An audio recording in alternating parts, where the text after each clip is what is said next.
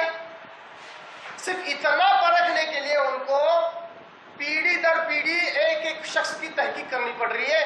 اتنا ہی نہیں، صرف ایک شخص کی نہیں بلکہ اس کے پورے خاندان کی تحقیق کر گزرتا ہے ایک محدث، صرف بات کو صحیح یا غلط پہچاننے کے لیے. باتیں سمجھ میں آ رہی ہے یا نہیں آ رہی ہے؟ سبھی کو آ رہی ہے. راوی سمجھ میں آ گیا، سند سمجھ میں آ گئی، متن سمجھ میں آ گیا. اب راوی سمجھ میں آ گیا ہے تو یہاں پر موضوع حدیث کیسے ہے؟ کاغذ جس میں راوی، جس کا جو راوی ہے وہ کوئی بات بناتا ہے، گھڑتا ہے اپنی طرف سے اور منسوب کرتا ہے کس کی طرف؟ آپ صلی اللہ علیہ وسلم کی طرف، ہے نا. بھلے ہی وہ بات کتنی بھی اچھی، کتنی بھی پیاری، کتنی بھی میٹھی میٹھی کیوں نہ ہو، بولنے والا جھوٹا، اس لیے وہ بات نہیں لی جاتی. وہ بات کیوں؟ کیونکہ اصل تو ہے کنویئر، اصل تو ہے وہ چیز جو میڈیم ہے، میڈیٹر ہے. اگر وہ غلط نکل جائے تو بات بھی غلط ہی ہوگی. تو راوی اصل ہوتا ہے کسی حدیث کے متن کو جانچنے کے لیے. یہ بنیاد تھی، اس کے اوپر تبصرہ کرنا بہت ضروری تھا. موضوع حدیث کو بیان کرنے کا حکم کیا ہے؟ علماء کا اس بات پر اتفاق ہے کہ ایسی روایت کو کی حالت کو جاننے کے لیے اس کا بیان کرنا جائز اور حلال ہے ہی نہیں. جسے معلوم ہے کہ حدیث ضعیف ہے اس کو بیان ہی نہیں کر سکتا. کیوں؟ کیونکہ وہ دین ہی نہیں ہے، کیونکہ جھوٹی بات ہے.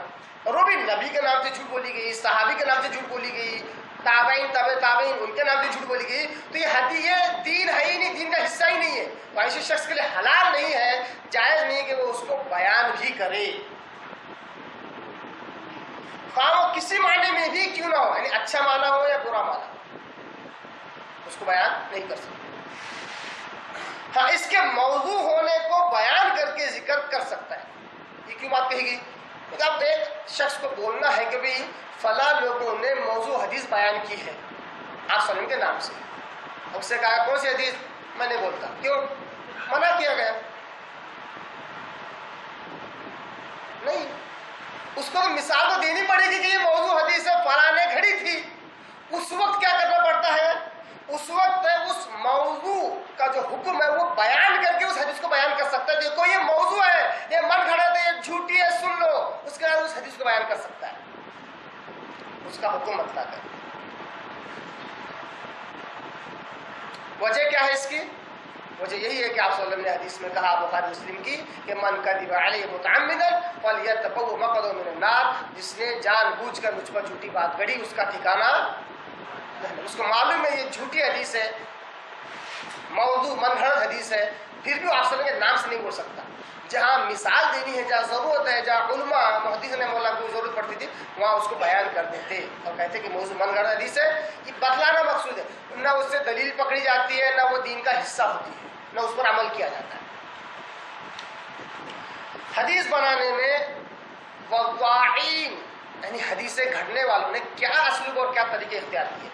یہ اس دو ہی اسلوب، دو ہی طریقے انہوں نے اختیار کیے. اس کو کیوں رکھ رہا ہوں آپ کے آگے؟ کیونکہ ہماری ڈیلی روٹین میں، عام روزمرہ زندگی میں ہم کو اس سے سابقہ پڑتا ہے. جھوٹی حدیثیں گھڑنے والوں نے دو طریقے استعمال کیے. پہلا طریقہ، کبھی واضع یعنی حدیث گھڑنے والا اپنی طرف سے کلام بناتا ہے، ایک اچھا پروورب، فریز، ایڈورب یا کہاوت، محاورہ، اقوال زرین، میٹھی میٹھی پیاری پیاری باتیں بناتا ہے. پھر اس کی سند بھی بنا دیتا ہے. میں نے فلاں بن فلاں سے سنا، اس نے فلاں، چپ تو بنا رہا سند، پتہ ہی نہیں ہے اس کو صحیح میں ہے یا نہیں ہے. سند بنا بیان کر کے کہہ دیتا ہے کہ یہ بات آپ سمجھنے کہی ہے. مقصد کیا ہوتا ہے اس کا؟ جہاں سکے چل رہے ہیں میرا بھی سکہ چل جائے، میری بھی واہ واہ تعریف ہو. کہ ہے نا بہت سارے لوگ ہیں آج واٹس ایپ پر، فیس بک پر پوسٹ لکھتے ہیں، کیوں؟ میں بھی مصنف ہوں، میں بھی ایک اچھا رائٹر ہوں، دیکھو تو صحیح میں بھی کچھ ہوں. یہ بتانے کے چکر میں وہ اپنا کمال دکھانے کے، غلط نہیں ہے، تعریف واہ واہ انسانی فطرت ہے کہ اس کو کھینچتی ہے، تعریف اور واہ واہ کھینچتی ہے، تو وہ لکھتے ہیں یہی تعریف اور واہ واہ ریاکاری اپنی بڑائی لوگوں کو جھوٹی حدیث گھڑنے پر بھی ابھارتی ہے، تو اپنا ایک اچھا کلام کوئی اقوال زرین بنا کر اس کی جھوٹی سند بنا کر پیش کرتے ہیں۔ یہ محدثین کے زمانے میں ہوا کرتا تھا کہ سند تک بنانا پڑتا تھا جھوٹی بات کرنے کے لیے۔ دیکھیے یہ محدث رحمہ اللہ کا کتنا کمپیکٹ اور کتنا مشکل ترین مراحل انہوں نے بنائے، ایک آدمی کو جھوٹ بولنے کے لیے سند بنانا پڑتا تھا۔ آج کے دور میں چونکہ سند کا دور نہیں ہے اس لیے آپ لوگ بنداس بول دیتے ہیں حدیث میں آیا ہے، حدیث کا مفہوم ہے، جھوٹ نام سے آپ نام سے بول جاتے ہیں، کیوں سند کی ضرورت نہیں۔ آج کون پوچھ رہا ہے کہ تو نے کس سے کہاں سے سنا؟ زیادہ پریشر ڈالیں گے تو جمعہ خود میں نے سن لیا تھا بول دیتا ہوں، کس نے بولے تو بولے مفتی صاحب نے بولے، عالم صاحب نے بولے، صحیح ہے کیا؟ وہ تھوڑی غلط رہتے۔ آج سند کی ضرورت ہی نہیں ہے۔ یہ جو اصول ہے یہ محدثین کے دور کے لیے کہ سند تک بنانی پڑتی، جب جھوٹی بات بنانی پڑی وہ جھوٹی سند ہی بنانی پڑتی تھی۔ آج کے دور میں اس کی بھی ضرورت نہیں ہے۔ زیادہ آزمائش ہے آپ کے اور میرے لیے، ہمارے لیے زیادہ آزمائش ہے۔ جھوٹی باتیں دھڑلے سے ان گنت فیکٹری میں سے جیسی چیزیں نکلتی ہیں ویسا پروڈکشن ہو رہا ہے، پکڑ نہیں سک رہے ہیں نبی کے نام سے۔ میں نے باقاعدہ بیچ میں کام شروع کیا تھا مگر کیا کیا کام کریں گے، واٹس ایپ پر جو جھوٹی باتیں جو آتی ہیں آپ صلی کے نام سے خوشی خوشی اس کو جمع کر رہا تھا۔ وہ ایک آ رہا ہے گلاب کیسے بنا، آپ صلی کے نام سے آتا ہے گلاب کیسے بنا، ایسے کچھ ہے میرا مثالیں فی الوقت ذہن میں نہیں آ رہی۔ تو فیکٹری پروڈکشن کی طرح جھوٹی حدیثیں بنتی ہے۔ بنا ایک پہلا کون سا ہے، اپنے نام سے کلام بناتا ہے، جھوٹی سندی بناتا ہے۔ دوسرا کیا ہے، کبھی کسی حکیم و دانشور یا کسی اور کا کلام لے کر اس کی سند بیان کر کے اس کی سند بنا کر بیان کرتا ہے۔ کیوں؟ ہر انسان اتنا دانشور نہیں ہوتا، اتنا ہوشیار نہیں ہوتا کہ اچھے اچھے جملے میٹھی میٹھی باتیں اقوال ذریعے بنا سکتے، تو کسی کا جملہ اچھا لگ جاتا اس کو، اب تقریر کرتا جوش میں ہوتا ہے، بیان کرتے کرتے بول دیتا ہے کہ نبی صلی اللہ علیہ وسلم نے کہا، بلکہ بات اچھی تھی، اتنی اچھی بات اللہ سے بولے بغیر کیسا رہیں گے؟ اس کا دماغ کیا ہوتا ہے؟ اتنی اچھی بات اللہ سے بولے بغیر کیسا رہے، مطلب آپ سب بولے بغیر کیسا رہے ہوں گے؟ نہیں بولے ہوگا تو لوگ آپ سب نے بول دیے، بول جاتا ہے، جوش میں ہوتا ہے، تقریر میں کتاب لکھتے ہو جوش میں آ جاتا ہے، میری بات ضائع نہیں جانا، میری بات ماننا تو ماننا چاہے جھوٹی ہی سی، رسول کے نام استعمال کرنا پڑے تو استعمال کروں گا مگر ثابت کروں گا، تو دوسروں کا کلام بھی ہے استعمال کرتا ہے۔ اس کے بعد موضوع حدیث کی پہچان کیسے ہوتی ہے؟ میں نے کیا کہا اس کے تعلق کیا کہا تھا، یہ محدثین کے دور کے لیے، محدثین کے لیے، ہمارے آپ کے لیے نہیں ہے۔ آج جھوٹی سے جھوٹی حدیث ہمارے سامنے آ جائے نا، بہت مشکل ہے ہم پہچانے کہ یہ موضوع من گڑت حدیث ہے۔ کیوں؟ یہ معلوم کیسے ہوگا؟ ہر اچھی بات کو تو ہم دین سمجھتے ہی ہیں۔ آج لوگ دین کہاں سے سیکھتے پتہ ہے؟ اخباروں سے، دینی کالم بول کے آ جاتا ہے۔ اب دینی کالم، جمعہ کا کالم، اس میں سارے دین رہتا ہے، ہم وہیں سے دین سیکھتے ہیں۔ ہم ہر اچھی بات کو دین سمجھتے ہیں، مگر بارہا میں یہ جملہ ادا کرتا ہوں کہ ہر اچھی بات اسلام نہیں ہے، ہر اچھی بات اسلام نہیں ہے، مگر قسم خدا کی ہر اسلام کی بات یعنی قرآن اور صحیح حدیث اچھی ہی ہوتی ہے، ہر اسلام کی بات اچھی ہی ہے۔ موضوع حدیث کی پہچان محدثین رحمہ اللہ کیسے کرتے تھے؟ یہ چند طریقوں سے پہچانی جاتی ہے، وہ یہ ہے، نمبر ایک، خود بنانے والا اقرار کرتا ہے۔ خود بنانے والا کیا کرتا ہے؟ اقرار کرتا ہے کہ یہ میں نے حدیث گھڑی ہے۔ اس کی مثال کیا ہے؟ یعنی واضح حدیث گھڑنے والا خود اقرار کرے کہ میں نے یہ حدیث خود بنائی ہے۔ جیسے ابو اسما نوح بن ابی مریم ایک راوی تھا، اس نے اقرار کیا کہ اس نے غور کرنے کی باتیں اس لیے آپ کے آگے رکھ رہا ہوں، اس نے اقرار کیا کہ اس نے قرآنی صورتوں میں سے ہر ایک صورت کی الگ الگ فضیلت میں خود حدیث وضع کی ہے، کھڑی ہیں، اور وہ بھی کس کے نام سے؟ ابن عباس رضی اللہ تعالیٰ عنہ کے نام سے۔ اسما نوح بن ابی مریم، اسے پکڑا محدثین نے، جب اس کی لفظ غلط میں استعمال کر رہا ہوں، جب اس کی ٹانگ کھینچی، یعنی کہ اسے غلطی بتائی تو اس نے اقرار کیا کہ میں نے قرآن کی ہر صورت کی ایک الگ الگ فضیلت کے لیے میں نے جھوٹی حدیثیں گھڑی ہے. یہ پڑھ لو تو ایسا ہو جائے گا, وہ پڑھ لو تو قبر کا عذاب کم ہو جائے گا, وہ پڑھ لو تو نوری نور ہو جائے گا, وہ پڑھ لو تو جادو کا اثر نہیں ہوگا, وہ پڑھ لو تو ایسا نہیں ہوگا, وہ پڑھ لے تو کیا ہے دشمن پر تمہارا دبدبہ ہوگا, وہ کر لے تو جابر ظالم بادشاہ بھی تمہاری ہیبت سے کانپنے لگے گا. جھوٹی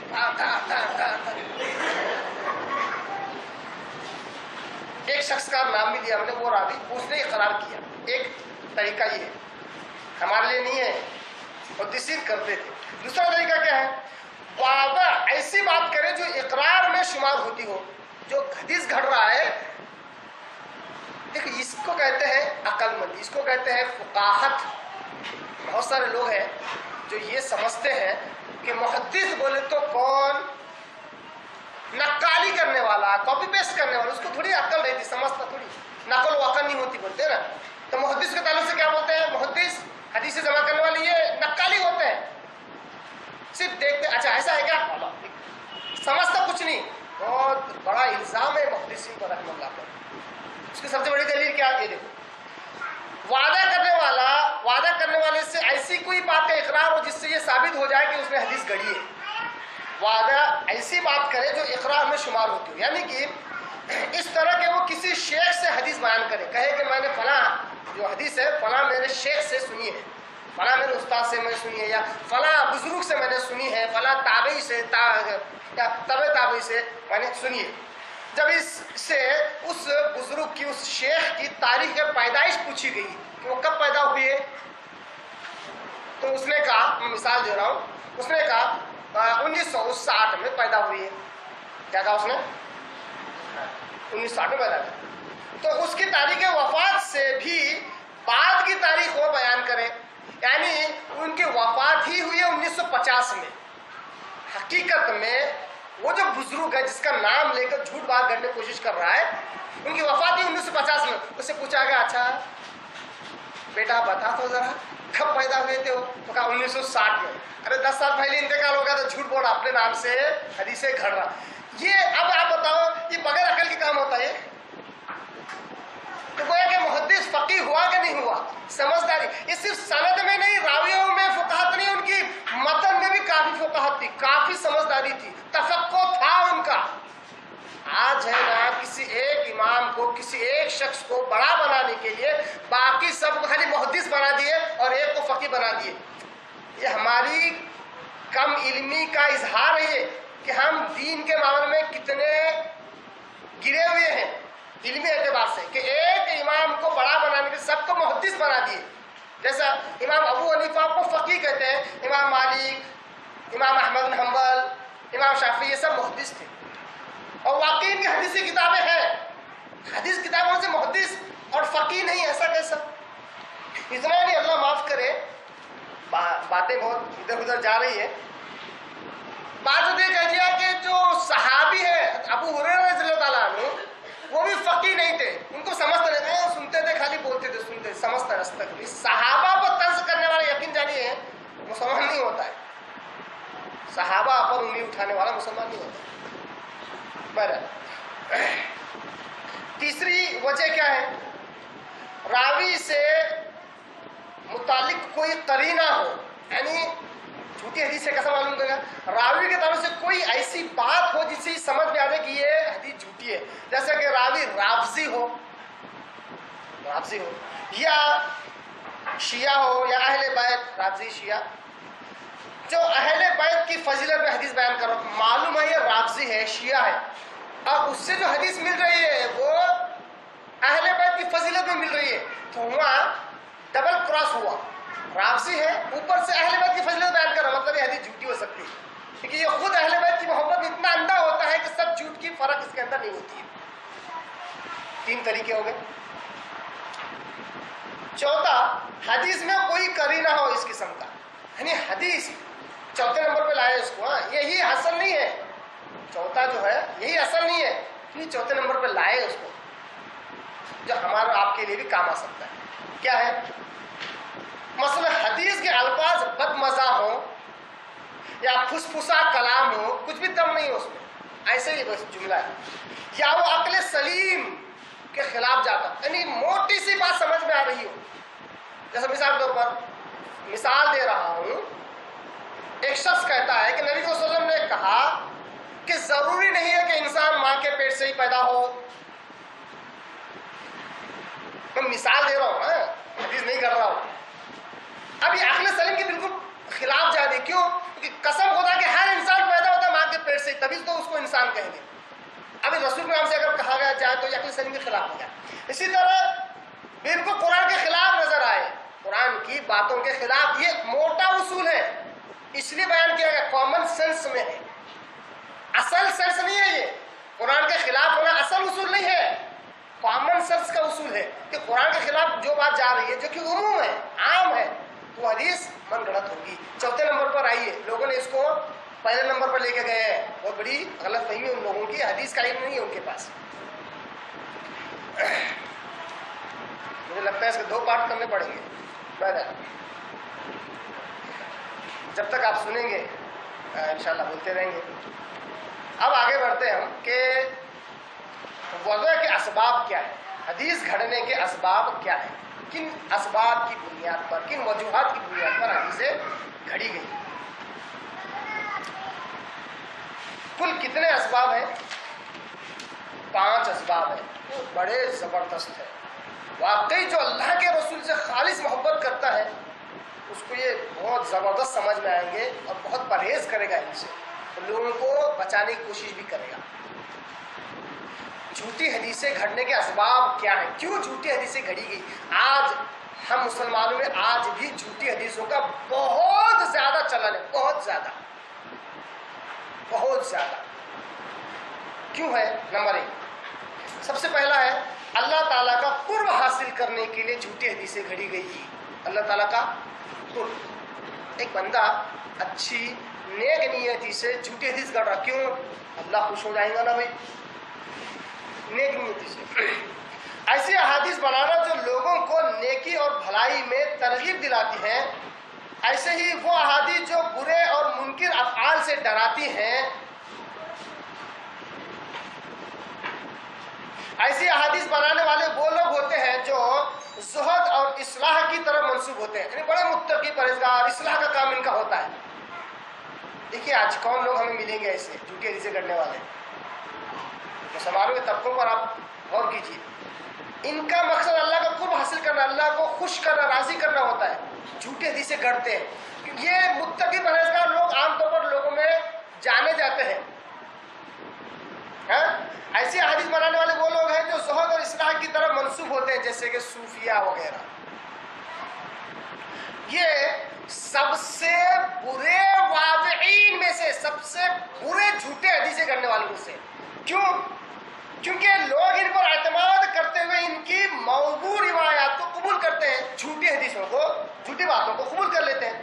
ان میں سے ایک میسرہ بن عبدالربا تھا جو صوفی ٹائپ کا تھا، متقی پرہیزگار، لمبی داڑھی، پہلے ہی سے 30-35 سال کی عمر پر داڑھی سفید ہو جاتی ہے ایسے لوگوں کی. کیوں؟ جلدی بزرگ بننے کا رہتا. سفید داڑھی مطلب بزرگ کی علامت لوگ عام طور پر سمجھتے ہیں، تو وہ جلدی بزرگ ہونے کے خواہش مند رہتے. تو یہ صوفی قسم کے زہد تقوی کے کا اظہار کرنے والے یہ لوگ جھوٹی حدیثیں کرتے ہیں. اس کی ایگزامپل کیا ہے؟ میسرہ بن عبدالربا. ابن حبان نے الضعفاء والمتروکین، ابن حبان کی ایک کتاب ہے، اس میں ضعیف متروک راویوں کی کا ایک لسٹ بنائے انہوں نے، اس میں اس کا نام رکھا ہے. یہ زہد و تقویٰ ظاہر کرتا تھا، جھوٹی حدیثیں بھی کرتا تھا. ابن حبان نے الضعفاء میں ابن مہدی سے بیان کیا ہے کہ ابن مہدی کہتے ہیں کہ میں نے میسرہ بن عبدالربا سے پوچھا تمہیں احادیث کہاں سے لائے ہو کہ جس نے فلاں ورد یا سورت پڑھی اسے اتنا ثواب ملے گا. کہاں سے لائے اتنی باتیں؟ عجیب و غریب چمتکاری، اتنا پڑھ لے تو یہ ملے گا، یہ ورد کر لو تو ایسا ثواب ملے گا، 80 حقب تک دور ہو جائے گا، کتنے قیرات ثواب مل جائے گا. اس قسم کے بڑا چڑھا ثواب تم نے آخر لائے کہاں سے؟ اس نے جواب دیا کہ میں نے ان روایات کو اس لیے وضع کیا ہے، اس لیے گھڑا ہے تاکہ لوگوں کو رغبت دلاؤں. اس کی نیت کیسی ہے؟ صاف ہے، سچی ہے، اچھی ہے، تاکہ لوگ دین کی طرف آئے۔ میں بولوں دیکھو سبحان اللہ، اگر تم ایک دن میں 1,00,000 بار بولو گے تو اتنا ثواب دے گا، اتنا ثواب دے گا کہ اللہ تعالیٰ 70,000 فرشتوں کو لکھنے بٹھا دے گا، جو ہر بار قلم اٹھاتے تو 70,000 بار لکھتے ہیں۔ اب سوچے کتنا ثواب ہو رہا تم کو، سامنے سوچے گا 70,000 فرشتے ایک بار لکھے تو 70,000 بار لکھا جاتا، کتنا ثواب ہو رہا۔ لوگ اس خواہش میں اس عمل کریں گے، اس عمل میں رغبت دلانا چاہتا ہوں، نیت اچھی تھی اس کی، مگر سب سے برے کون ہے؟ واقعین، حدیثیں گھڑنے والے، کیونکہ لوگ ان پر بھروسہ کرتے ہیں۔ آج آپ بتاؤ کیا مسلمان میں جھوٹی حدیثوں کا چلن ہے یا نہیں ہے؟ ہو رہا ہے یا نہیں ہو رہا ہوگا؟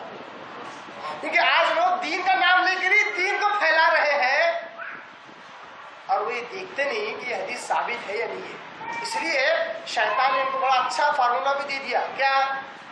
ڈرو مت، تم جاہل ہے، انگوٹھا چھاپ ہے، عالم تھوڑی ہے، کیا بولنے کا؟ حدیث کا مفہوم ہے، سب چل جاتا ہے، تھوڑا سکہ بھی چل جاتا ہے۔ حدیث میں آیا ہے، اب کون سی حدیث، کس حدیث کتاب میں، کس نے روایت کیا، صحابی ہے، تابعین ہے، کچھ جاننے کی ضرورت، تم انگوٹھا چھاپ ہو، تم کو کیا کرنے کا؟ شیطان نے، علماء نے نہیں چال چلا ہے، شیطان نے چال چلا، شروع ہو گئے، کام پہ لگ گئے، لوگ ان پر بھروسہ کرتے ہیں، کیونکہ ان کی محفلوں میں جو ہے دل کی باتیں ہوتی ہیں، دل سے سنو، دل سے، اب دل سے سنتے سنتے جو ہے وہ جھوٹی حدیثیں کرتے ہیں۔ دوسرے نمبر پر ہے کہ بڑا اہم ہے، دوسرا نمبر ہے مذہب کی مدد اور نصرت کے لیے جھوٹی حدیث جو گھڑی گئی وہ ہے مذہب کی نصرت اور مدد کے لیے۔ مذہب، مسلک، فرقہ، اس کی تائید کرنے کے لیے لوگوں نے جھوٹی حدیثیں گھڑی، خاص کر خوارج اور شیعہ جیسے سیاسی فرقوں کا جب ظہور ہوا، ایسے ہی دوسرے فرقوں کے فتنوں کا جب ظہور ہوا، ظہور کے بعد سیاسی جماعتوں اور گروہوں کے مذاہب کے لیے ایسی جھوٹی حدیثیں گھڑی گئی۔ ان میں سے ہر فرقے اور گروہ نے اپنے مذہب کی تائید اور نصرت کے لیے احادیثیں بنائی اور وضع کی۔ رافضی، شیعہ، خوارج، اب یہ ناحق تھے، باطل پر تھے، اب ان کو حق پر ثابت کرنے کے لیے آپ صلی اللہ علیہ وسلم کے نام سے جھوٹی حدیثیں بولنا پڑا، صحابہ کے نام سے جھوٹی حدیثیں بولنا پڑا، کیونکہ اس کے بغیر ان کا وہ مسئلہ، وہ فرقہ چل نہیں سکتا تھا، ہے نا؟ جیسا کہ ایک مثال کے طور پر ایک روایت ہے، کیا ہے روایت؟ علی خیر البشر، اب عربی آتی تھی تو اچھا انداز بنا دیا اس نے، کیا؟ علی خیر البشر من شک فیہ کفر، من شک، علی سب سے بہترین انسان ہے، جس نے اس بات میں شک کیا اس نے کفر ہی کر دیا۔ سیدھا کہاں سے نکال کے علی کے اوپر ایمان لانا ضروری ہے بتلایا اس نے، نہیں لائے تو سیدھا کافر ہو گیا۔ یہ ایک خوارج کا فرقہ تھا، اس نے علی رضی اللہ عنہ کی محبت میں، ان کی شان میں غلو کرتے ہوئے اپنے مسلک کی تائید میں اس حدیث کو گھڑ دیا۔ آگے بڑھتے ہیں، میں تھوڑا روانگی رکھوں، اسپیڈ رکھوں نا، بات سمجھ میں آ رہی ہے نا؟ ماشاء اللہ، بس عموم عام ہی باتیں۔ تیسرے نمبر پر ہے اسلام میں تان کرنے کے لیے، یعنی اسلام میں لان تان کرنے کے لیے، اسلام میں نقص پیدا کرنے کے لیے بھی لوگوں نے جھوٹی حدیثیں گھڑی ہیں۔ بے دینوں کی قوم جو کھلم کھلا اسلام کے خلاف مکر و فریب اور دجل نہ کر سکے تو انہوں نے اس خبیث راستے کی طرف قصد کیا، اس خبیث راستے کی طرف قصد کیا۔ آج وسلم نے فرمایا، ہاں، خبیث راستے پر انہوں نے قصد کیا، اسلام کو کبھی اور بد شکل بنانے اور اس میں عیب اور تان کرنے کی غرض سے احادیث کی ایک مقدار وضع کی، اسلام کو برباد کرنے کے لیے، اسلام کی شکل و صورت کو مسخ کرنے کے لیے انہوں نے بہت ساری حدیثیں جھوٹی کری۔ ان میں سے ایک ہے محمد بن سعید شامی، شام کا رہنے والا تھا، محمد بن سعید شامی تھا، جسے بے دینی کی پاداش میں پھانسی تک دے دی گئی، یعنی اتنا بے دین ہو گیا تھا کہ بس دین کو برباد کرنا اس کا مقصد تھا زندگی۔ اس نے حمیل سے، انہوں نے حضرت انس رضی اللہ عنہ سے مرفوع روایت کی ہے کہ آپ صلی اللہ علیہ وسلم نے فرمایا کیا وہ محمد بن سعید اپنی روایت کیسا کر رہا؟ میں نے حمید سے سنا، حمید نے انس سے، اور انس رضی اللہ عنہ نے آپ صلی اللہ علیہ وسلم سے سنا، آپ صلی اللہ علیہ وسلم کہتے ہیں میں خاتم النبیین ہوں، میں خاتم النبیین ہوں، میرے بعد کوئی نبی نہیں الا ماشاء اللہ، مگر یہ کہ اللہ چاہے۔ کیا کر دیا اس نے؟ من لا نبی بعد الا ماشاء اللہ، اتنا جوڑ دیا اس نے۔ دیکھیے جھوٹی باتیں جب ہوتی ہیں نا، اس لیے ہمیشہ میں کہتا ہوں واٹس ایپ پر فیس بک پر ہے نا، آنکھیں سب کھلی ہوتی، دماغ بھی کھلا رکھنا، لیکن جھوٹی بات ثابت کرنے کے لیے پہلے سچی بات آتی ہے۔ 10 بار درود شریف پڑھو، اس سے پہلے اچھے سے وضو بناؤ، کیونکہ آگے جا کر جھوٹ بولنے کا رہتا، جھوٹ پہ عمل کروانے کا رہتا، اچھے سے ابتدا ہوتی ہے، اچھائی سے، پھر ایک بیچ میں جھوٹی بات رہتی، پھر ایک اچھی بات رہتی۔ ایک عام انسان کیا کرتا؟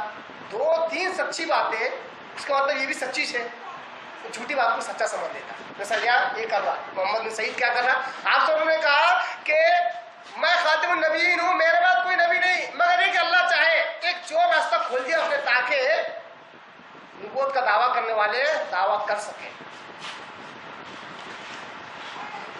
یہ جو ہے تدریب الرائے، علامہ سیوطی رحمہ اللہ کی، جلال الدین سیوطی رحمہ اللہ کی کتاب ہے، اس میں اس کا تذکرہ موجود ہے، باقاعدہ میرے پاس صفحہ نمبر، پیج نمبر، حدیث نمبر، جو نمبر ہے اس نمبر کے ساتھ ہے، مگر وہ حوالے میں نہیں دے رہا ہوں، مقصد میرا بات سمجھانا ہے۔ لیکن حدیث کے ماہرین نے کیا کیا؟ ان حدیث کی حقیقت کو واضح کر دیا، ایک ایک حدیث کو پکڑا اور کہا کہ یہ جھوٹی حدیث، یہ جھوٹی حدیث، یہ جھوٹی حدیث، اسلام کے خلاف کی گئی، یہاں تک کہ اس کو پھانسی دی گئی کہ تو نے جھوٹی حدیث سے گھڑی ہے۔ ساری تعریفیں اللہ کے لیے۔ چوتھے نمبر پر ہے حکمرانوں کا قرب حاصل کرنے کے لیے جھوٹی حدیث سے گھڑی گئی، حکمرانوں کا قرب حاصل کرنے کے لیے۔ اور آپ کو پتا ہونا چاہیے ہند و پاک کی ایک بہت بڑی مشہور فقہ ہے جو صرف اور صرف رواج پائی حکمرانوں کی وجہ سے، بادشاہوں کی وجہ سے، بادشاہوں کو خوش کرنے کے لیے۔ اس لیے اس میں اکثر مسئلے ایسے ہیں کہ بادشاہ اگر کر لے حرام کاری بھی تو جائز ہو جاتا ہے۔ بہرحال اس کی طرف نہ جاتے ہوئے آئیے حدیث کی طرف بڑھتے ہیں۔ حکمرانوں کا قرب حاصل کرنے کے لیے جھوٹی حدیث گھڑی گئی۔ کمزور ایمان اور اعتقاد والے لوگ حکمرانوں کا قرب حاصل کرنے کے لیے ایسی احادیث بناتے ہیں جو حکمرانوں کے انحراف والے راستے سے مناسبت رکھتی ہے۔ یعنی ایک حکمران ہے غلط راستے پہ جا رہا، اب اس کو خوش کرنے کے لیے، اس کا دل رکھنے کے لیے، یا اس سے کچھ دنیاوی چیزیں حاصل کرنے کے لیے اس کے غلط راستے کی تائید کر دیتے ہیں نبی کے نام سے جھوٹ بول کر۔ مگر یاد رکھیے جھوٹی بات کبھی بھی کھل کر نہیں آتی ہے۔ کیا یاد رکھنا؟ جھوٹی بات کبھی بس صرف جھوٹی بات بول کے کبھی نہیں آئے گی قیامت تک، کیونکہ شیطان یہ کام کرے گا ہی نہیں، بہت ڈرتا ہے۔ ہمیشہ سچ کے اندر، سچ کے لباس میں اوڑھ کر تمہارے سامنے رکھے گا، لپیٹ کر۔ یہ ہے بات، جیسا کہ جن میں ایک شخص ہے غیاث بن ابراہیم نخعی، کوفہ کا رہنے والا تھا، غیاث بن ابراہیم نخعی۔ اس کا قصہ ہے کہ جو امیر المؤمنین المہدی کے ساتھ ہوا، ان کے ساتھ ایک واقعہ ہوا، جب غیاث مہدی کے پاس گیا، مہدی حکمران تھے، خلیفہ تھے، اس کے پاس جب گیا تو وہ کبوتر کے ساتھ کھیل رہا تھا۔ المہدی جو ہے کبوتر کے ساتھ کھیل رہا تھا۔ غیاث نے تسلسل کے ساتھ، یعنی سند بیان کرتے ہوئے، عربی متن حدیث کا پڑھتے ہوئے، نبی اکرم صلی اللہ علیہ وسلم تک سند پہنچاتے اس نے بیان کیا، کہا آپ صلی اللہ علیہ وسلم نے فرمایا ہے لا سبق الا فی نصر او خف او حافر او جناح۔ سنن ترمذی وغیرہ کی حدیث ہے، صحیح حدیث ہے، پر کیا کرا اس نے؟ پوری سند ہے وہی بیان کیا، سنن ترمذی کا بہت جگہ پہ حدیث آئی ہے، پوری سند بیان کر کے حدیث بیان کرتا ہے، کہتا ہے آپ صلی اللہ علیہ وسلم نے کہا کہ لا سبق الا فی نسل، بازی ریس، اس سے جو پیسہ کمایا جائے یا اس پر جو انعام وغیرہ ملے یہ جائز نہیں ہے، سوائے اونٹ کی ریس میں، گھوڑے کی ریس میں، اونٹ اور گھوڑے وغیرہ کی ریس میں۔ تو اس نے آگے جوڑ دیا او